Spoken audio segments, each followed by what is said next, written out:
दोस्तों नमस्कार। आज हम चैप्टर सेकंड के डिस्कशन को आगे बढ़ाते हैं और दूसरे भाग पे चर्चा करेंगे। पिछले भाग में हमने डिस्कस किया था कि आर्टिफिशियल इंटेलिजेंस से कैसे जॉब लॉस का खतरा कितना ज्यादा व्यापक है ना।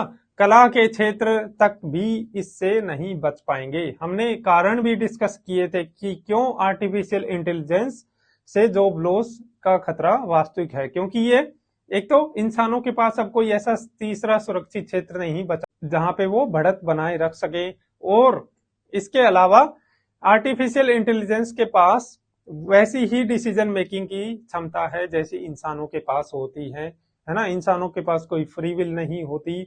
इसके अलावा आर्टिफिशियल इंटेलिजेंस में ऐसी भी कैपेबिलिटीज है जो इंसानों के पास नहीं होती। वो दो कैपेबिलिटीज हमने देखी थी, कनेक्टिविटी और अपडेटेबिलिटी। अब आते हैं हम दूसरे भाग पे चर्चा करेंगे। तो यूपीएससी ने 2015 में निबंध पूछे थे और 19 में भी पूछा था। तो हमने ये चीज अभी तक डिस्कस कर ली कि भविष्य में रोजगार का खतरा है ना। इस निबंध की इस भाग पे हमने चर्चा कर ली। इस पे आप अब लिखने में सक्षम हो। इस वीडियो के बाद आप इस पार्ट पे भी लिखने में एक तरह से सहज महसूस करेंगे और अच्छे उदाहरण, अच्छे तर्कों से आप लिख पाओगे कि भविष्य के जो रोजगार सृजित होंगे उसमें पुनर्कौशल और उच्च कौशल की जरूरत पड़ने वाली है। तो कल हमने डिस्कस किया था कि सारे एक्सपर्ट दो ग्रुप में डिवाइड हैं। कुछ बोलते हैं कि एआई से जॉब लॉस हो गए और सारे काम एआई करने लगेगा, लेकिन दूसरा जो ग्रुप है एक्सपर्ट का वो बोलता है कि ऑटोमेशन लंबे टाइम तक नए रोजगार और आर्थिक समृद्धि और प्रोस्पेरिटी को उत्पन्न करता रहेगा, जैसे पहले की औद्योगिक क्रांतियों में हुआ है ना। तो उनके क्या तर्क हैं? वो बोलते हैं कि चिकित्सा क्षेत्र में क्रांतिकारी जो अनुसंधान करने होंगे ना, एआई डॉक्टर तो आ जाएगा, लेकिन नई जो चिकित्सा पद्धति खोजनी है, नई रिसर्च करनी है, R&D करनी है, वो चीज तो इंसान ही करेंगे ना। तो वो काम इंसान करता रहेगा, एआई डॉक्टर लोगों का इलाज करता रहेगा ना। जैसे मान लो ऑपरेशन करने की, शल्य क्रिया करने की नई पद्धति खोजनी है तो वहां पे इंसानों की मदद करेगा एआई, जैसे कल हमने शतरंज वाले एग्जांपल के थ्रू समझा था। तो इंसानों की ये क्षमता बढ़ा देगा और हम ज्यादा बेहतर क्रांतिकारी अनुसंधान कर पाएंगे और इंसान इस तरह के काम करेगा और इस तरह के नए रोजगार उत्पन्न होंगे। इसके अलावा कुछ लोग बोलते हैं कि एआई का डिजाइन तो करना पड़ेगा ना, एआई को कोई तो डिजाइन करेगा, उसकी सर्विसिंग भी करनी पड़ेगी। अगर रोबोट आ रहे हैं तो उनकी क्षमता बढ़ानी पड़ेगी, रोबोट में खराबियां भी होगी, उसकी सर्विस करनी पड़ेगी बार बार। तो वहां से भी तो नए रोजगार उत्पन्न होंगे, है ना। जैसे मान लो कि अनमैन्ड ड्रोन है ना, मानव रहित ड्रोन है। उस मानव रहित ड्रोन से पायलट की नौकरी तो चली गई, लेकिन उस ड्रोन की मेंटेनेंस करनी पड़ेगी, उस ड्रोन का रिमोट कंट्रोल करना पड़ेगा, वो तो इंसान ही करेगा ना। वो ड्रोन जो डाटा कलेक्ट करेगा उस डाटा का एनालिसिस करना पड़ेगा, वहां भी इंसानों की जरूरत पड़ेगी। उस ड्रोन के ऊपर कोई साइबर सिक्योरिटी वाला खतरा ना आ जाए, कोई साइबर हमला ना हो जाए, तो उससे बचाने के लिए भी इंसानों की जरूरत पड़ेगी। तो इस तरह से नए रोजगार भी उत्पन्न होंगे। ये दूसरे पक्ष का एक तरह से तर्क है ना, कि एआई आने से नए तरह के रोजगार होंगे, पहले वाले रोजगार खत्म होंगे लेकिन नए तरह के और ज्यादा रोजगार जनरेट होंगे। इसका एक अच्छा सा एग्जांपल यहाँ पे दिया गया है कि 2015 में यूएसए की जो सेनाएं थी अफगानिस्तान और सीरिया के अंदर, उन्होंने अनमैन्ड प्रीडेटर ड्रोन का इस्तेमाल किया था, है ना। कि मानव रहित जो ड्रोन वो उड़ा रहे थे हमले करने के लिए या डाटा कलेक्ट करने के लिए, उसके ऑपरेशन में 30 लोग लगे थे ना। एक ड्रोन जब उड़ रहा है तो एक ही पायलट की जॉब गई, लेकिन उसके बदले में 30 लोग उसके ऑपरेशन में लगे हुए थे, और वो जो ड्रोन डाटा कलेक्ट कर रहा था उसके एनालिसिस में, उस डाटा के बेस पे डिसीजन मेकिंग में, इंफॉर्मेशन से क्या हमें नई जानकारी मिली है वो चीज एनालिसिस करने में 80 लोग लगे थे, और ये एक ड्रोन पे लगे थे ना।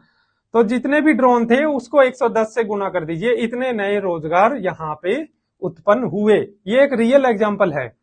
तो इस तरह से एक पायलट की जॉब गई लेकिन 110 जॉब और क्रिएट हो गई। लेकिन ये जो 110 जॉब क्रिएट हुई है, चाहे वो ड्रोन का संचालन हो और चाहे वो डेटा एनालिसिस हो, ये 110 जॉब हाईली स्किल्ड है, बहुत ही ज्यादा स्किल की जरूरत यहाँ पे पड़ने वाली है ना। तो यहाँ पे क्या हुआ 2015 में जब यूएसए की आर्मी ने ये ड्रोन उड़ा रहे थे वो, तो उनको एक तरफ तो इतने 110 लोग हर ड्रोन के लिए मिल नहीं रहे थे स्किल्ड, क्योंकि ये हाईली स्किल्ड जॉब है और इतनी हाईली स्किल्ड मैन पावर को मिलना काफी दुर्लभ है ना 2015 में, क्योंकि उस तरह से हमारी एजुकेशन सिस्टम नहीं है। तो उनको ये अपना जो प्रोग्राम था अनमैन्ड प्रीडेटर ड्रोन वाला, इसको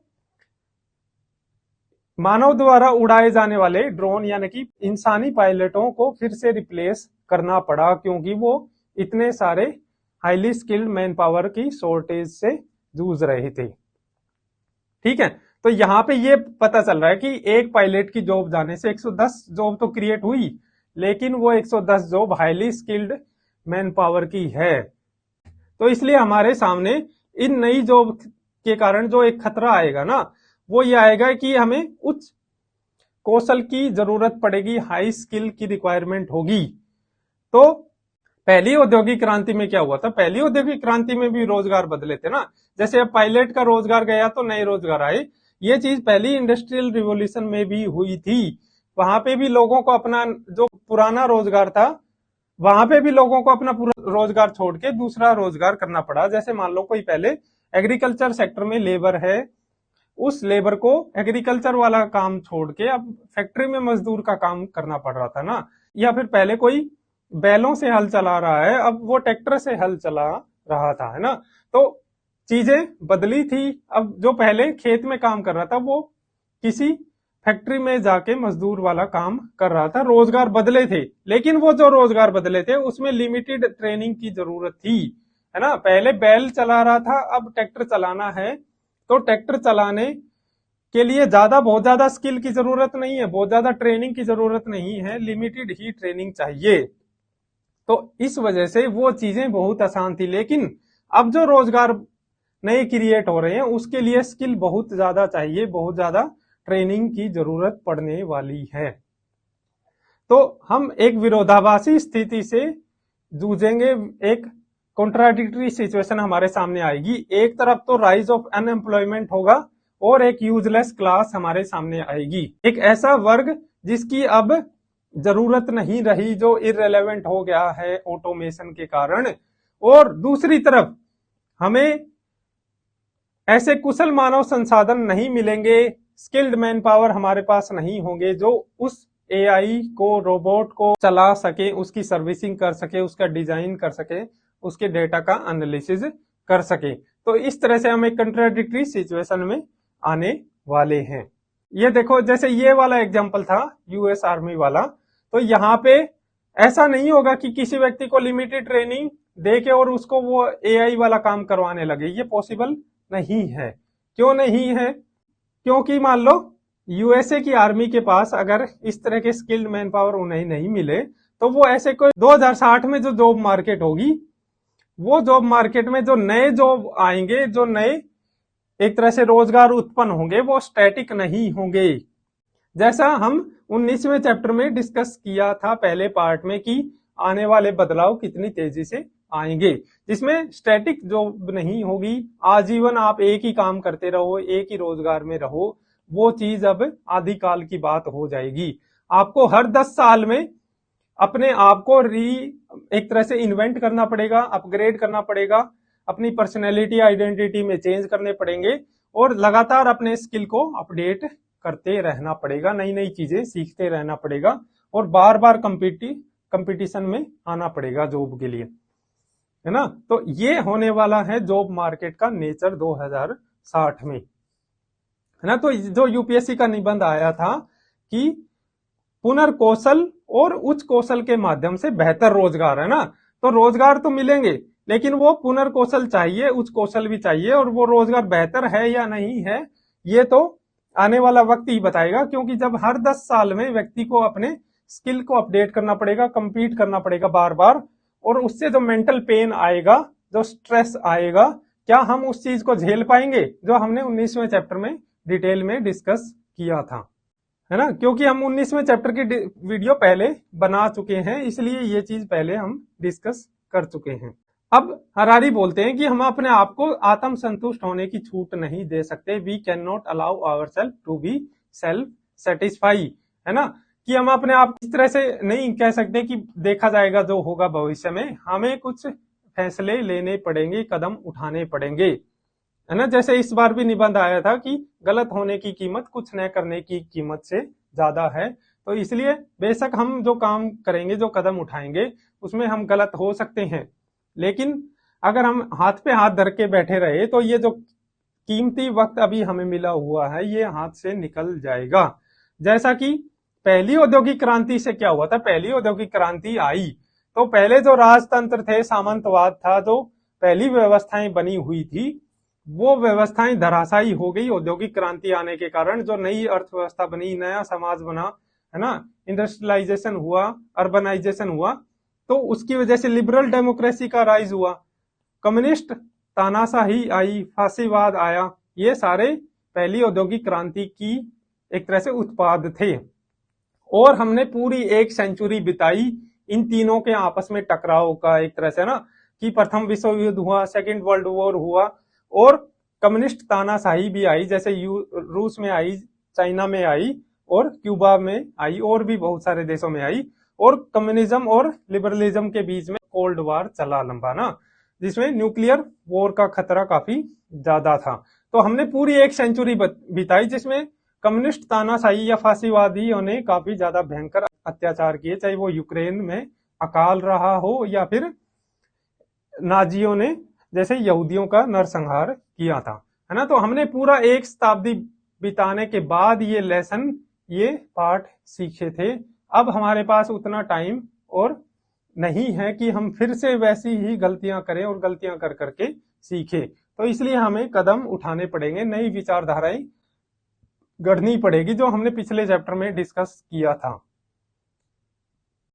अब आती है बात कि इसमें क्या समाधान हो सकते हैं ना, कि जॉब लॉस होने का खतरा है, और लेकिन जो जॉब आएगी वो जॉब काफी हाईली स्किल्ड होगी। तो इसमें हम क्या करें, हम क्या समाधान निकालें, है ना। तो इस तरह की चीजें है ना, जैसे हम अपने आप को आत्म संतुष्ट बने रहने की छूट नहीं दे सकते, या फिर कुछ गलत होने की कीमत कुछ न करने की कीमत से ज्यादा। ये 5 लाइन आप अपने निबंध में लिखो जब आप सॉल्यूशन में जाने वाले हो, तो उससे पहले ये 5 लाइन लिखते हुए आप सॉल्यूशन पे जाओ, तो एक स्मूथ ट्रांजिशन होगा।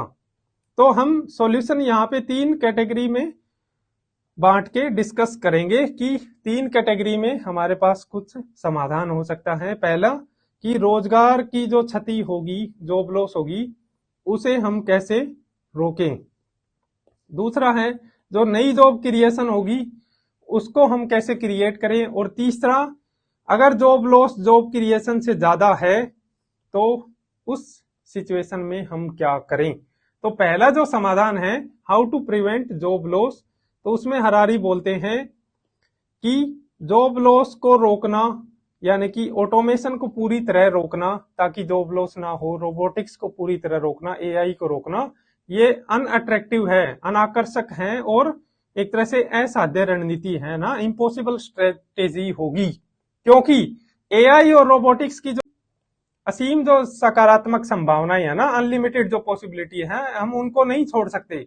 जैसा हमने डिस्कस किया था कि हर किसी के पास अब एआई डॉक्टर होगा, हर किसी को अब वैसी अफोर्डेबल और क्वालिटी वाली चिकित्सा सुविधाएं मिलेगी। हम 12.5 लाख लोग जो हर साल दुर्घटनाओं में अपनी जान गंवा देते हैं उनको बचा पाएंगे। तो इसलिए हम इन अनलिमिटेड पॉसिबिलिटी को नहीं छोड़ सकते, सिर्फ इसलिए कि हम रोजगार को बचाना चाहते हैं। ज्यादा से ज्यादा हम क्या कर सकते हैं, या सरकारें क्या कर सकती है कि वो इसकी गति को धीमा कर सकते हैं। जो एआई आ रही है, रोबोटिक्स आ रही है और ऑटोमेशन आ रहा है, इसकी स्पीड को कम कर सकते हैं ताकि जो ट्रांजिशन होगा वो स्मूथ रहे, और हमें जो पेन होने वाला है इस फेज से दूसरे फेज में जाने वाला, वो पेन कम हो जाए अगर ट्रांजिशन स्मूथ होगा ना।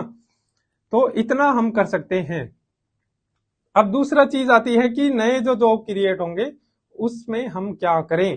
तो अभी हमने देखा था कि जो नए जॉब क्रिएट होंगे वो हाई लेवल स्किल की जरूरत पड़ेगी और एक्सपर्टीज उसमें चाहिएगी।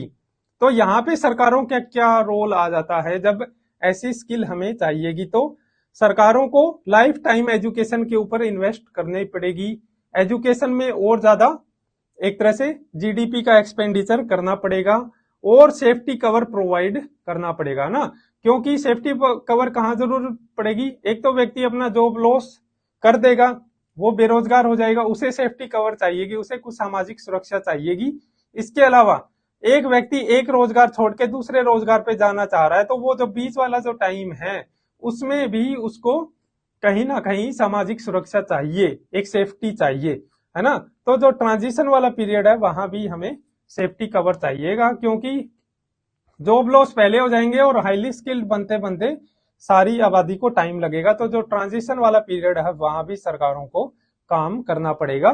तो यहीं से कंसेप्ट आता है यूनिवर्सल बेसिक इनकम का, जो इकोनॉमिक सर्वे ने कुछ साल पहले कवर किया था और कई जगह कई देशों में ये चीजें लागू भी है, जैसे स्कैंडिनेवियन कंट्रीज में यूनिवर्सल बेसिक इनकम एक तरह लागू की जा रही है ना। तो उनका यही नारा है जो देश यूबीआई को लागू कर रहे हैं कि कर्मचारियों की रक्षा करो, रोजगार की नहीं, है ना। रोजगार अगर लॉस हो रहा है, जॉब जा रही है तो जाने दो, लेकिन जॉब जिसकी गई है आप उसको प्रोटेक्ट करो, उसको सिक्योरिटी प्रोवाइड करो। अब तीसरी जो सिचुएशन है, जिस तीसरा कैटेगरी में हम सॉल्यूशन फाइंड आउट कर सकते हैं कि अगर जॉब लॉस जॉब क्रिएशन से ज्यादा हुई तो क्या करना पड़ेगा ना।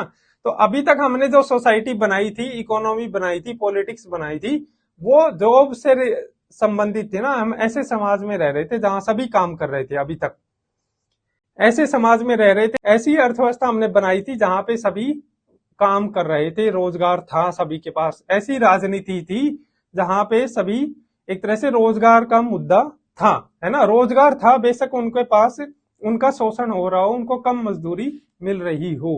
तो अब जब जॉब लॉस हो जाएगी तो हमें ऐसी सोसाइटी बनेगी जहां जॉबलेस लोग रह रहे हैं, ऐसी इकोनॉमी बनानी पड़ेगी जहां जॉबलेस ग्रोथ हो रही है।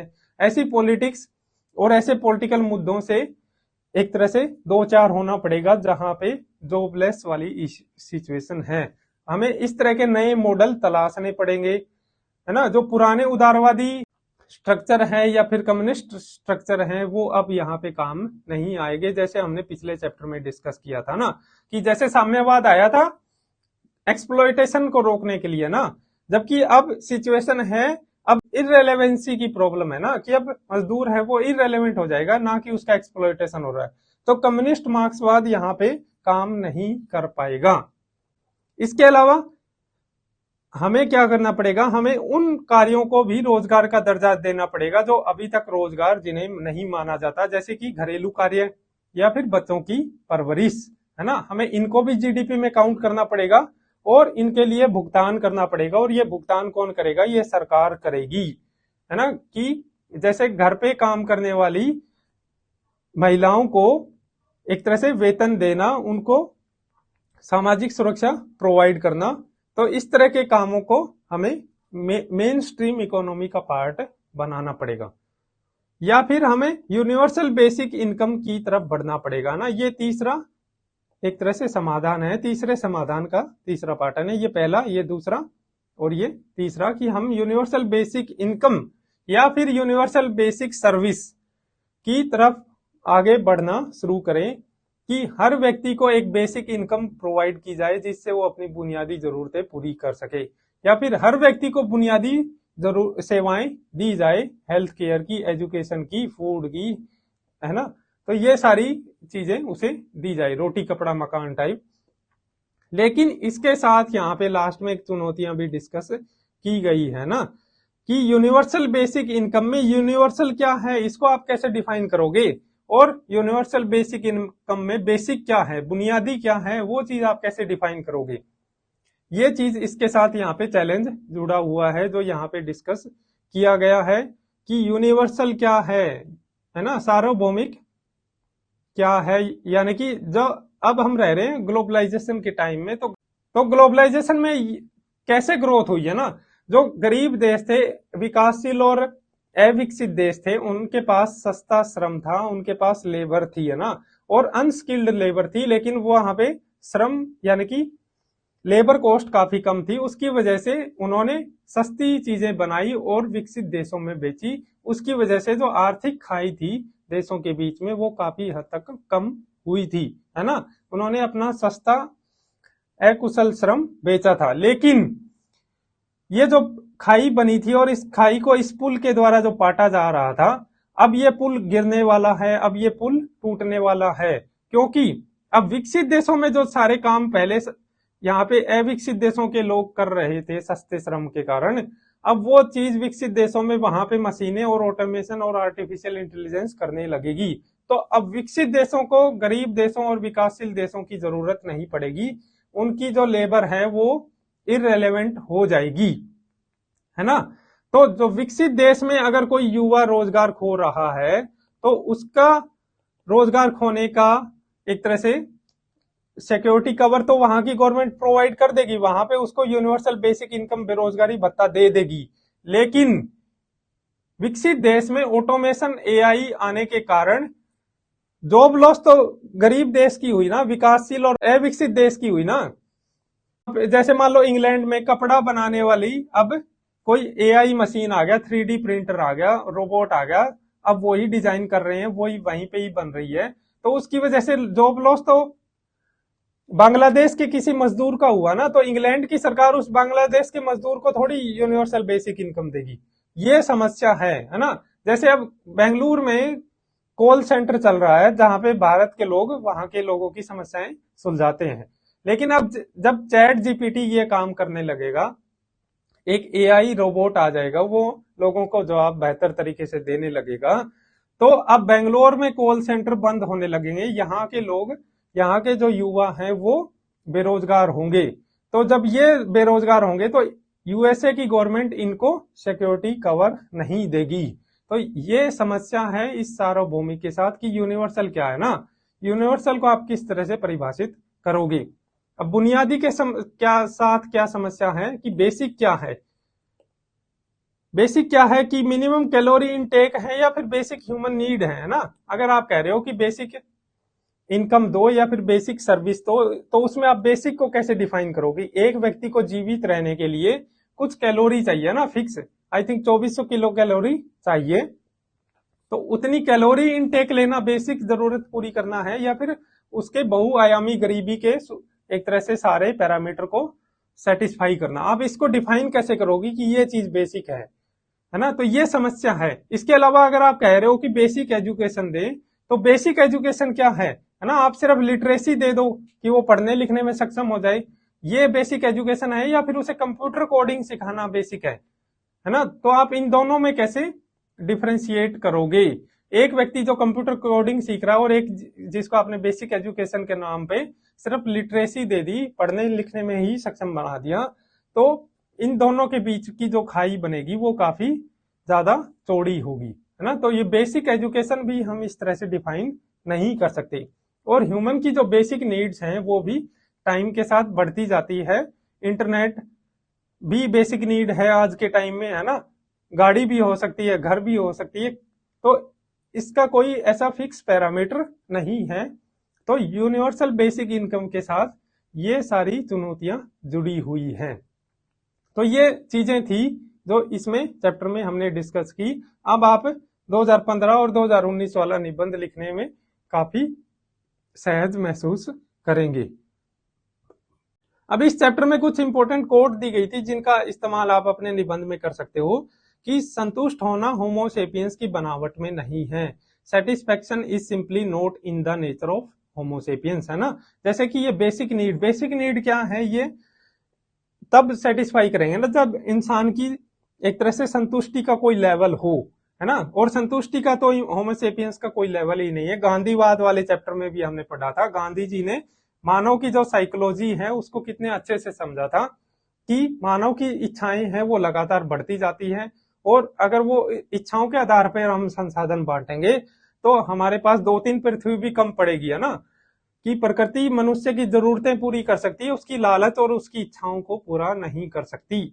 तो इस तरह की ये बात भी वही बात है जो गांधी जी ने बोली थी। हमने गांधी जी पे काफी डिटेल में एक वीडियो बनाया था और आप उसको देख सकते हो। है ना। तो इससे आप समझ सकते हो कि गांधी जी की प्रासंगिकता अभी तक बनी हुई है। अब एक और कोट है, human happiness depend less on objective circumstances more on our expectation, कि मानव सुख है ना, सुख की हमारी जो एक तरह से धारणा है, कंसेप्ट है, वो वस्तुपरक परिस्थितियों यानी कि ऑब्जेक्टिव सर्कमस्टांसिस पे डिपेंड नहीं करता, बल्कि हमारी एक्सपेक्टेशंस पे डिपेंड करता है कि हमारी एक्सपेक्टेशंस क्या थी। अगर किसी के लिए एक्सपेक्टेशन है कि महीने का 50,000 कमाना और वो उतना कमाता है तो वो हैप्पीनेस उसको मिल जाएगी। लेकिन अगर किसी के एक्सपेक्टेशन 10 लाख रुपए हर महीने कमाना है और उसको 9 लाख रुपए ही वो कमा रहा है तो वो हैप्पी नहीं होगा, वो अनहैप्पी रहेगा, है ना। तो इसलिए सुख है वो सब्जेक्टिव है, वो ऑब्जेक्टिव नहीं है। इसके अलावा हरारी एक और चीज बोलते हैं कि दुनिया में सबसे कामयाब आइसक्रीम विक्रेता वे हैं जिन्हें गूगल एल्गोरिदम सबसे ऊपर दिखाता है, न कि वो जो सबसे ज्यादा अच्छी आइसक्रीम बनाते हैं ना। यानी कि गूगल का एल्गोरिदम या यूट्यूब का एल्गोरिदम या फेसबुक का एल्गोरिदम किसको प्रमोट कर रहा है, उसी पे डिपेंड करेगा कि उसका सामान कितना बिक रहा है ना। या फिर यूट्यूबर का भी देख लो, यूट्यूबर का एक तरह से रीच किस तरह से बढ़ती है कि यूट्यूब का एल्गोरिदम किसको कितना ज्यादा प्रमोट कर रहा है ना। तो ये चीज यहाँ पे एआई एल्गोरिदम के बारे में बताई गई है, जिसको आप कहीं ना कहीं इस्तेमाल कर सकते हो। अब आखिर में बोला गया है कि सामूहिक बेरोजगारी के खतरे, ना, कि ज्यादातर लोग हैं वो अनस्किल्ड हैं, है ना, या फिर सेमी स्किल्ड हैं, वो बेरोजगार हो जाएंगे, तो ये खतरा है। लेकिन जिस चीज से हमें अधिक चिंतित होना चाहिए वो है कि डोमिनेंस या प्रभुत्व मनुष्य के हाथ से निकलकर एल्गोरिदम के हाथ में चला जाएगा और उदारवाद का समूल विनाश कर डिजिटल तानाशाही का रास्ता खोल सकता है। तो यानी कि रोजगार तो जाएंगे ही जाएंगे, इसके अलावा हमारी आजादी भी छिन सकती है। हम डिजिटल तानाशाही में एक तरह से जा सकते हैं, डिजिटल डिक्टेटरशिप हमें देखने को मिल सकती है। एक ऐसी सत्ता आ सकती है जो हर समय हमारे ऊपर नजर बनाए हुए हो, और हम जैसे ही हमारे माइंड में कोई विचार आए वो विचार भी उस तक पहुंच जाए कि ये व्यक्ति इस तरह से सोच रहा था। तो ये चीज आने वाले टाइम में एक संभावना है, ये हम अगले चैप्टर में डिस्कस करेंगे, है ना। तो ये 3rd चैप्टर में आने वाला है। ये हमारे आज का डिस्कशन था। Thank you very much. इसकी पीडीएफ आपको टेलीग्राम चैनल पे मिल जाएगी।